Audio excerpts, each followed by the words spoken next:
He scribed it with the brick, even though there's some vines growing here. He scribed it, so it runs flush all the way down. Just to cover this gap between the brick column and the fence that's kind of leaning, so put a gap in here, we covered it.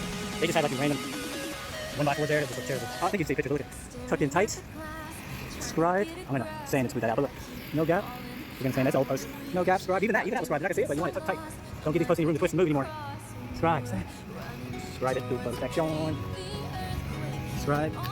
These were really. This one was square one because it was dead center, but this one where a turn is, there's a knot in there. So we're gonna try and we're gonna take a wiggle, but there's a huge ball, a huge knot there. So we might mess with that. You know, these holes up there, scribe, do perfection. Scribe, son. The reveal line is even. Oh. Does the post, does that runner go into the post? How did you do that? Nice. This is above and beyond expectations that we do for our friends, family. Well, my brother only does friends and family. But we go above and beyond expectations to make things precise. Treat it like your own. That's the Filipino way. We're gonna do the runners and the caps, and then we're gonna do the gate tomorrow. And see, we look at the symmetry now. We had to move the posts in so we can get them all the way up against the concrete. So what that does is it creates a line of symmetry. So the symmetry there, the late Ladner seems like really OCD like us. When she sees this, she sees the symmetry. But what was here earlier? That's all the video. Y'all saw that. You saw that video. That was terrible.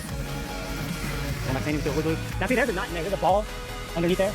So I don't know if you want to try to cut around that, do it again. But there's like a big knot right there, and I could not close it because it wouldn't fit. I couldn't get this in because there's like a bump. There's a bump like right up here. On the post, there's a bump like right here. And if I try to close this in, it doesn't. I can't even move it because that will definitely go in. And if I try hammering this in, it just doesn't budge. So we can try and mess with it tomorrow, like cut it, the angle, and then just sand it out. Sand it out, try it. I'll just use that for a runner tomorrow up here. This is going to be long enough. If I can, I'm pretty sure I can just sand the ball out. If not, we can just fill it with wood glue or some kind of filler. But there's a knot in there. I tried to, just throwing this one off. And when I fasten this in, try to hammer it in, nope, wouldn't go anywhere. Couldn't close it. I mean, doesn't it look like the post goes in 2 by 16 into the post? They'd be like, how you do that?